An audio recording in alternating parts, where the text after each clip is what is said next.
Aujourd'hui, jeudi 15 décembre. Bonjour et bon appétit à tout le monde, à tous ceux qui sont à table. Parce que dans le monde, ce n'est pas tout le monde qui mange à midi. Plus d'un milliard d'êtres humains éparpillés dans le monde n'ont pas à manger à cet instant précis où je vous parle. Bon, comme j'avais écrit hier, je vous ai dit que nous allions réfléchir sur le sommet Afrique-États-Unis. Parce que bon, quand tu regardes la télévision mainstream, c'est-à-dire les médias du propriétaire, qui sont tous ces médias, sont des propriétaires de l'élite ou sous le contrôle de l'élite à travers la publicité. Quand tu écoutes cette narration-là, tu te demandes, mais de quoi ces gens-là parlent?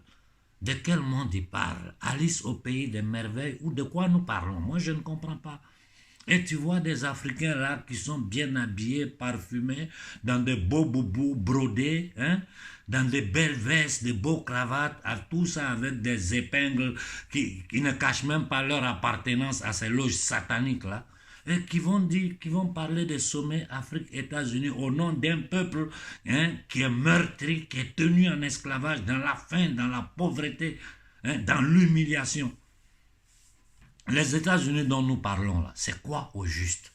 Parce qu'il est temps que l'humanité affronte la réalité de ce monde-là. Il faut affronter ce système-là, hein, à visage découvert pour tenter d'avoir une chance de bloquer ces assassins internationaux. L'Amérique, en 246 années d'existence, près de 239 années de guerre. Depuis que ces pays-là existent, ce pays vit des guerres.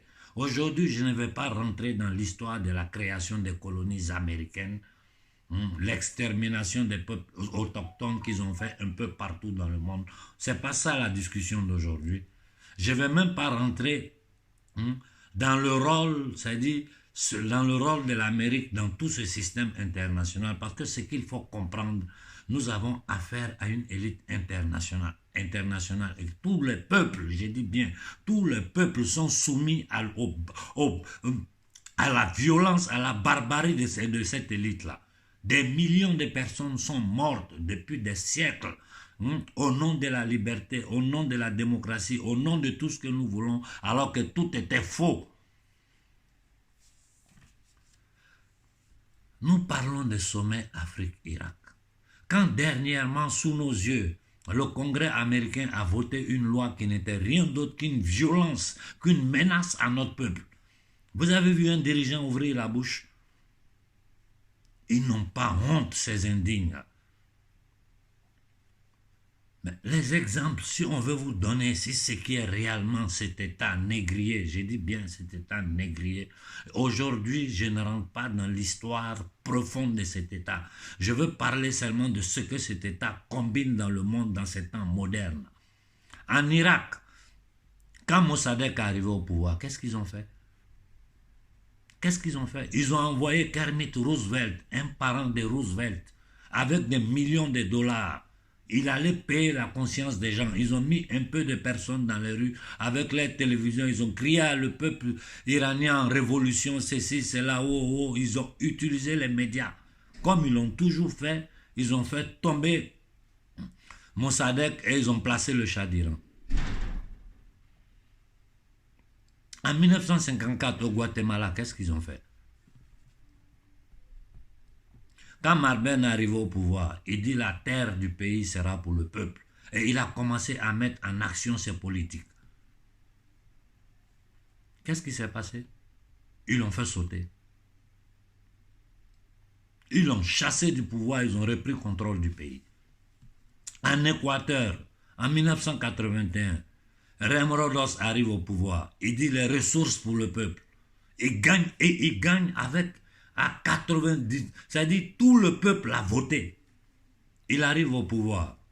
Les Américains envoient encore des assassins économiques pour essayer de le corrompre. Ils n'arrivent pas. Après ça, ils envoient les chacals pour tenter de faire des coups d'État. Ils n'arrivent pas. Qu'est-ce qu'ils font? Ils font sauter son avion. Et grâce à qui? Grâce à un de ses parents qui lui a remis un microphone au moment où il montait dans l'avion. La bombe était dans ça. Ils ont fait sauter son avion. En Panama en 1981, quand Omar Torrijos, comme il s'appelle, je n'arrive pas à bien prononcer son nom, est arrivé au pouvoir, John Perkins lui-même, qui a écrit Confession d'un assassin économique, a dit: j'ai tout fait pour le corrompre. Je n'ai pas pu. Cet homme aimait son peuple. Et il savait qu'il allait remettre de sa vie pour ce qu'il était en train de tenter de faire pour le peuple panaméen. Il a renégocié le contrat sur le canal de Panama. Qu'est-ce qui lui est arrivé? La CIA l'a assassiné. C'est toujours comme ça fonctionne. Au Venezuela, en 98, Chavez arrive au pouvoir. L'histoire de Chavez, elle est récente. Tout le monde connaît son histoire. Ce fils digne du Venezuela. Ils ont tenté un coup d'État en 2002, mais ils n'ont pas pu parce que tout le peuple était derrière Chavez. Malgré ça, à la fin, ils ont réussi à l'assassiner par empoisonnement.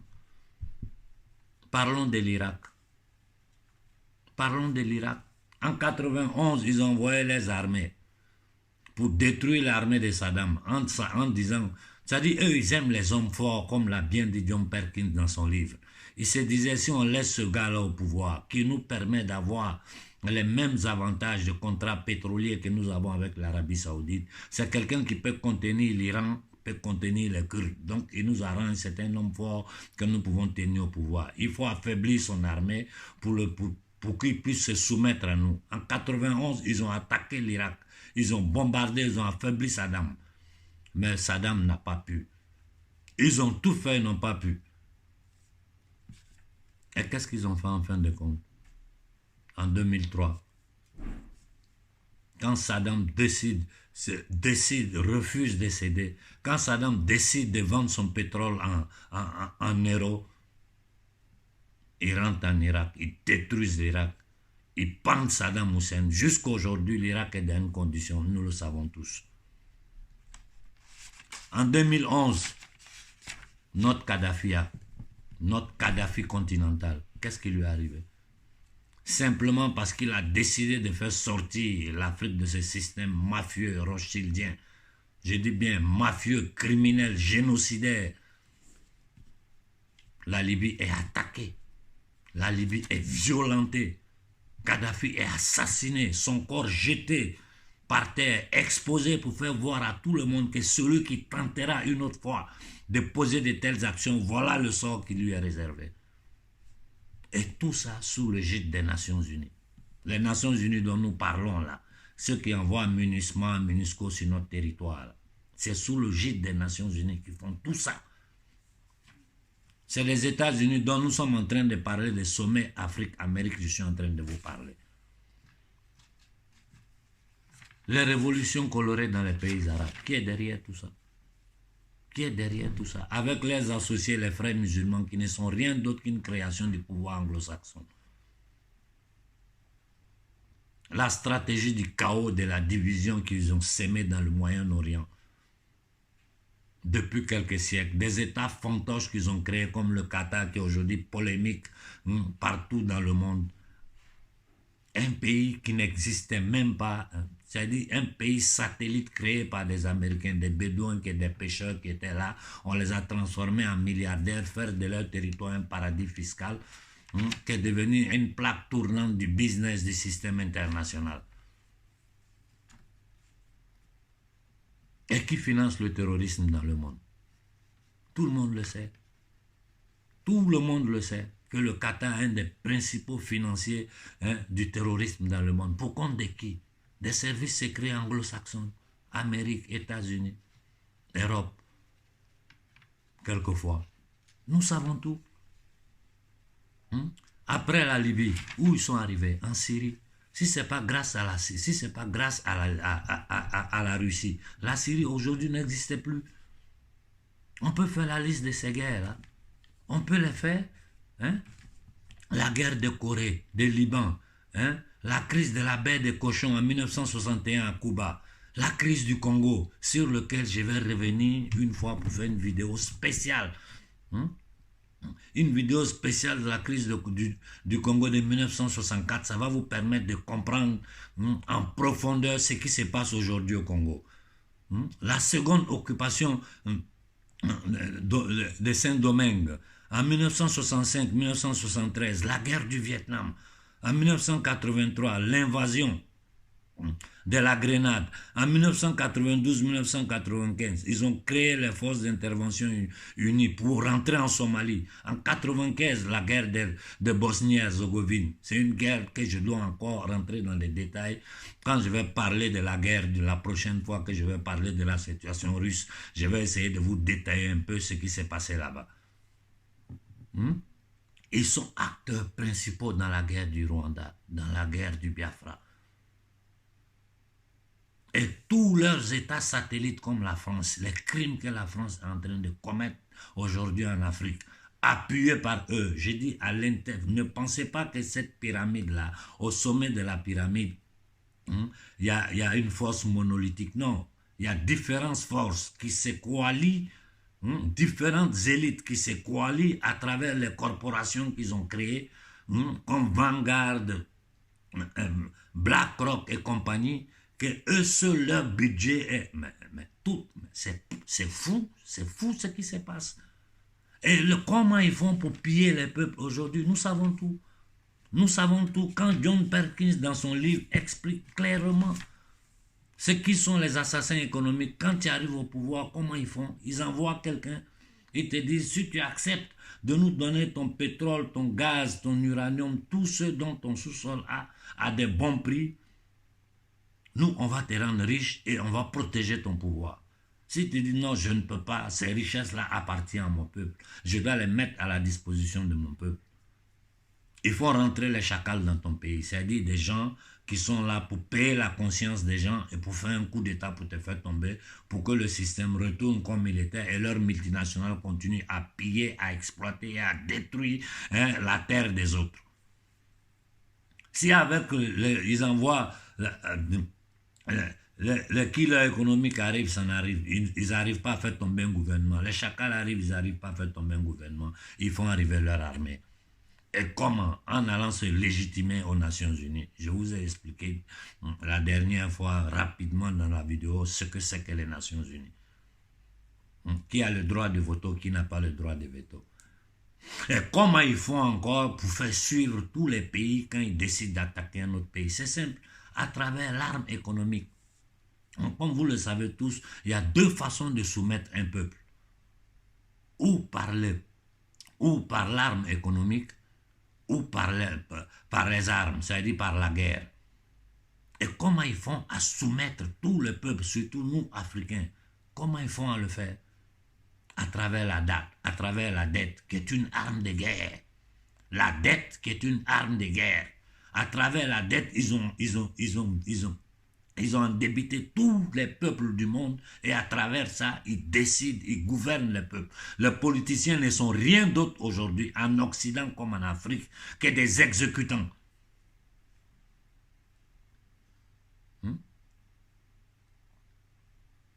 Et ils arrivent avec la Banque mondiale, le Fonds monétaire international, ils mettent des crédits sur vous à des taux usuriers, ils savent que vous ne pourrez jamais payer, et quand vous n'arrivez pas à payer, ils arrivent, non, il faut refinancer, il faut financer de nouveau ce crédit-là, donc tu n'arrives pas à payer, le crédit est sur toi, les intérêts sont sur toi, on te refait un autre crédit encore où les intérêts vont augmenter, le crédit va augmenter, tu ne peux pas payer, au bout d'un temps ils arrivent maintenant avec leur killer économique. Ils disent, bon, comme tu ne peux pas payer notre crédit là, comment on va faire? Tes matières premières, ton pétrole, ton gaz, ton or, ton diamant, tu nous donnes à de bons prix. Et en plus de ça, le Fonds monétaire international, qui est une banque privée de propriété de la mafia rostigène, la Banque mondiale, qui est une banque privée propriété de ces mêmes gangs internationaux, ils arrivent et vous imposent des ajustements structurels, ce qu'ils ont fait en Afrique au début des années 90. De cette façon, ils ont pris contrôle, ils sont devenus propriétaires de toutes les sociétés d'État que les nouveaux pays africains naissants ont mis sur pied. Ils ont tout pris à des prix, hein, à des prix forfaitaires. Donc, ils ont pris possession de tout ce que nos gouvernements naissants ont tenté de créer. Ils ont pris possession de ça, c'est devenu leur propriété, c'est devenu des sociétés privées sous le contrôle de leurs multinationales. Voilà ce que c'est que l'Amérique. Donc, quand des minables, des Africains, des traîtres, des indignes, je dis bien des indignes que vous appelez intellectuels, vont s'asseoir avec ces gens-là pour parler des sommets Afrique, l'Amérique va donner combien de milliards à l'Afrique? Ce sont des minables, c'est pitoyable. J'ai dit à leur famille, vous qui m'écoutez, que vous avez vos pères, vos soeurs, votre famille dans ce crime contre notre peuple-là. Parlez-les, ayez un peu de dignité. J'ai dit au peuple africain, si vous les voyez dans les rues, ne soyez pas violents, mais ayez le courage de leur cracher dans le visage la vérité. Qu'ils arrêtent avec ce cinéma-là. On nous a pris un analphabète, on l'a mis au-dessus du Libéria. D'abord, comme le football là, le football aujourd'hui pour les peuples du monde, c'était comme ce qui était dans la Rome antique, les gladiateurs, des gens qui combattaient, le peuple dansait, le peuple était heureux. Le football, c'est ça aujourd'hui. Diego Maradona, dans ses déclarations, il a expliqué au monde entier ce que c'est que la FIFA. Et qui sait les vérités que Diego, moi je ne m'intéresse pas de football, mais quand dans le football je vois des hommes dignes comme Diego, malgré la façon dont il est fini, qui a osé cracher la vérité à la FIFA, osé cracher la vérité aux États-Unis, nous savons comment il est fini, et il y a beaucoup de doutes sur la façon dont il est fini. Utiliser le football pour dévier la conscience populaire. Tous ces musiciens que vous voyez, ces artistes, ces footballeurs, vous devez comprendre une chose. Celui qui ne se soumet pas à la maçonnerie, c'est-à-dire au pouvoir satanique qui commande, qui contrôle tout ce qui est business du spectacle, théâtre, cinéma, chanson, tout ce qui, c'est le même pouvoir là qui contrôle ça, c'est le pouvoir satanique. Si tu ne te soumets pas à leur Dieu, c'est-à-dire à Satan, tu ne fais pas de carrière. Tous ceux qui ont fait carrière se sont soumis. Celui qui veut dire le contraire, il ment. Et je dis, ceux qui savent de quoi je parle, demandez-leur, ils vont vous dire que tout ce que Konaré est en train de vous dire est vrai. C'est les gens, leur technique, c'est quoi? C'est infiltrer, prendre contrôle. Prenez l'exemple du rap. Le rap est né comme une musique, comme si, est né comme la voix des sans-voix à travers la musique. Regardez ce qui était le rap au départ, le hip-hop au départ, et regardez ce que c'est devenu aujourd'hui. Un truc de satanisme, de prostitution, c'est-à-dire des artistes de la pornographie qu'ils appellent hip-hop, mais du n'importe quoi. Du n'importe quoi. Ils ont pris contrôle de toutes les religions, que ce soit l'islam, le catholicisme ou l'hébraïsme. Ils ont pris contrôle de tout. Et ils pilotent tout ça. Les déclarations du Vatican sur cette situation-là, je ne peux pas rentrer dans les détails, doivent faire comprendre à tous les chrétiens de foi catholique qu'aujourd'hui le Vatican est occupé par Satan. Regardez que vous avez à la tête de l'Arabie Saoudite, la terre sainte des musulmans. Regardez les gangsters qu'ils ont à la tête de cet autre État-là, qui se dit représentant de l'origine des religions abrahamiques. C'est des satanistes. Ils ne font qu'utiliser les peuples. Et cette histoire doit nous faire comprendre, si ces gens-là, ils ont osé faire ça à ce qu'ils appellent leur propre peuple, c'est-à-dire empoisonner 4 fois. Et ils veulent encore continuer. C'est parce que c'est la pression, le refus du peuple qui les a fait arrêter et qui est en train de faire arrêter ça partout dans le monde. Donc vous devez comprendre une chose. Il n'y a pas un peuple barbare ou un peuple méchant ou un peuple assassin. Non. Il y a une élite criminelle, génocidaire, anti-humaine, transhumaine qui commande le monde dans le temps et dans l'espace depuis des siècles. C'est ces descendants qui sont aujourd'hui en train de commander le monde à travers les technologies modernes, à travers l'ésotérisme satanique qu'ils appliquent à certains degrés de la maçonnerie internationale ou des maçonneries des grandes loges que nous connaissons. sans compter toutes les sociétés secrètes que le grand public ne connaît pas.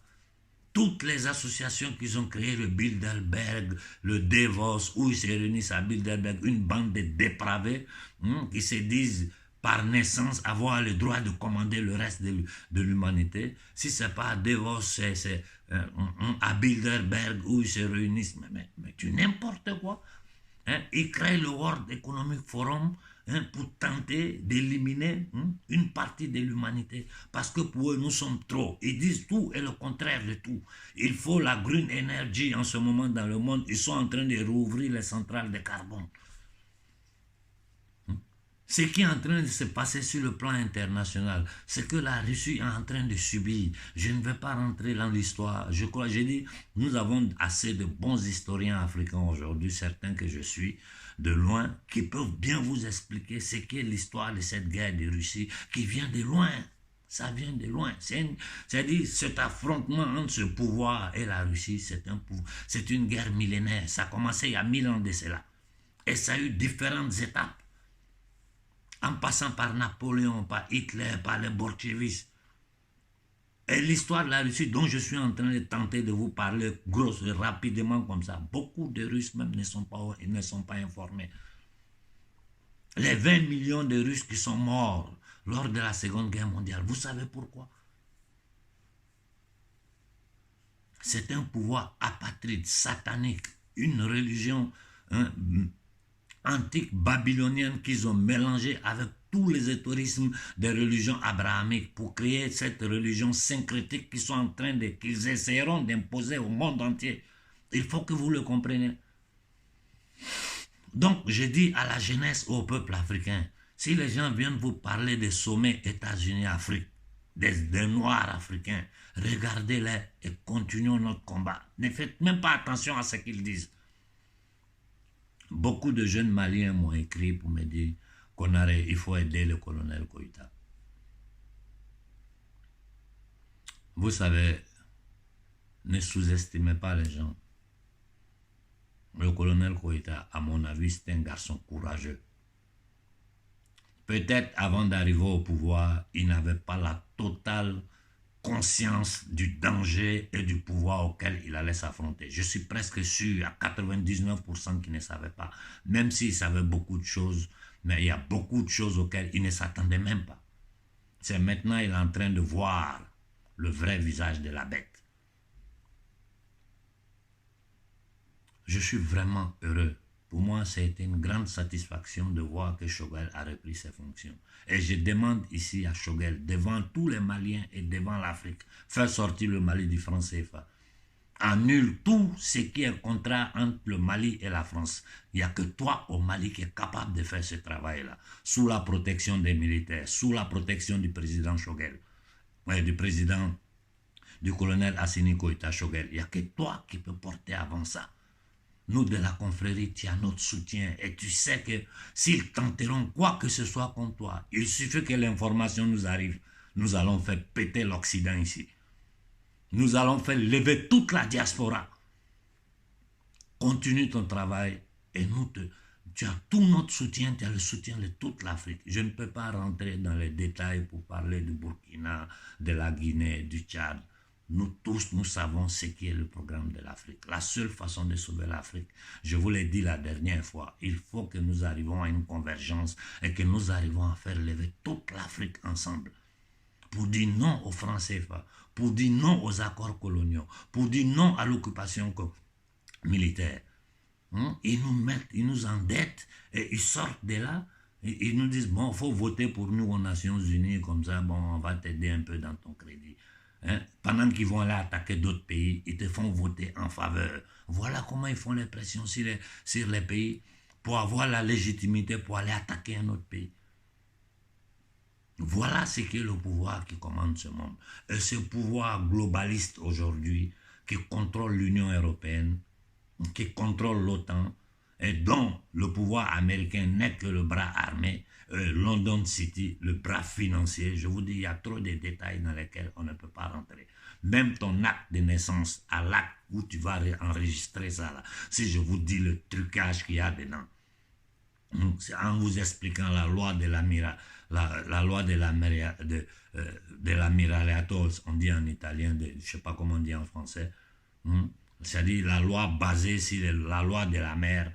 Si je vous explique comment on enregistre l'extrait de naissance, comment nos gouvernements, ce qu'on appelle les États sont enregistrés, il y a beaucoup de détails dans lesquels on ne peut pas rentrer ici.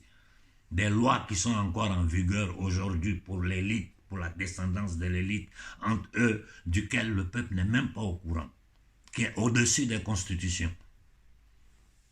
Mais aujourd'hui, les constitutions en Europe n'existent plus. Regardez ce qui se passe. Vous-même regardez sous vos yeux la violence que le peuple occidental est en train de subir. Le délestage en pleine France. Le prix de l'énergie qui a augmenté de façon exponentielle. Si le prix de l'énergie augmente, c'est-à-dire tout ce qui suit va augmenter. L'inflation qui est en train de monter à des niveaux jamais vus. Mais personne ne parle de ça. Et nous, notre papier que nous envoie le franc CFA, qui est arrimé à l'euro, vous savez les conséquences pour nous. Je vais vous lire ici pour m'arrêter parce que je peux parler jusqu'à demain matin. Jusqu'à demain matin. Et à chaque minute, je vais vous dire quelque chose de nouveau sur les crimes que ces gens-là ont commis dans le monde. Je vais vous lire un message ici pour finir d'un jeune homme. Comment il s'appelle? Nassar Dali Nassar. Je te remercie pour le message. De temps à autre, je lirai quelques messages quand je réussis à les lire. Si seulement toute l'Afrique pouvait se mobiliser et marcher sur les ambassades, avec le même slogan, au nom, non au franc CFA. Le même jour, ce serait une très bonne chose. Mais nos très chers lâches présidents, qui ont bien envie de sortir du franc CFA, mais par peur, pour se faire bien voir des esclavagistes, vont nous envoyer les militaires pour tirer sur nous. Si eux ne sont pas capables de le faire, qu'ils laissent au moins le peuple le faire. Ils seront eux-mêmes débarrassés du néocolonialisme et de sa monnaie. Dommage que se maintenir au pouvoir est plus important que le meilleur devenir de leur propre peuple. Tout cela est triste. Ce genre de message, si vous lisez en bas des commentaires, il y en a des centaines et des centaines. Donc je m'arrête là en disant aux dirigeants africains, votre peuple vous appelle, votre peuple vous parle. Votre peuple vous appelle, votre peuple vous parle. Le monde entier vous observe, l'humanité entière vous observe. Vous ne pouvez plus mentir et faire semblant en parlant d'aide au développement. On a décortiqué, on a expliqué aux Africains, en parlant des prêts du Fonds monétaire international, de la Banque mondiale. Aujourd'hui, les Africains savent ce qu'est le Fonds monétaire international, la Banque mondiale. Quel mensonge vous allez leur raconter encore? Et cependant, vous voulez vous maintenir au pouvoir. Vous continuez à mentir, à créer des partis politiques, à parler de tout sauf l'essentiel. Il y a une chose qu'il faut que tous les politiciens et les soi-disant intellectuels africains comprennent, que ce que notre peuple a subi dans le passé là, nous n'allons plus permettre que ça continue. Et je lance de nouveau un message aux gens, que de rester sur Facebook à tirer des photos, à faire des selfies, à prendre des likes. Je ne rentre même pas dans les détails, ça ne m'intéresse pas. Mettez-vous au travail. Essayez de réunir tous les mouvements panafricains sur le territoire. Vous êtes là-bas, nous sommes dans la diaspora. Si vous réussissez à le faire pour donner une date, nous allons être l'écho de ce que vous faites en Afrique, dans le monde. Aujourd'hui, nous avons les possibilités, les connaissances, les relations pour faire sentir la voix de l'Afrique. Mais vous, sur le territoire, vous devez avoir l'humilité, je dis bien l'humilité et la conscience, de vous mettre ensemble et de donner un jour pour nous lever tous ensemble, avant que ça ne soit trop tard, avant que les dégâts ne soient des dégâts vraiment, c'est-à-dire des dégâts méga galactiques. Parce que c'est vers ça nous allons. Leur objectif, c'est la balkanisation de l'Afrique. Leur objectif, c'est prendre contrôle de nos richesses Ils le savent très bien que celui qui aura le contrôle de l'Afrique aura le contrôle du monde dans les siècles à venir. Et moi, je vous jure sur la tête de nos ancêtres que ce sont les Africains qui auront le contrôle de l'Afrique. Bonne journée à tout le monde.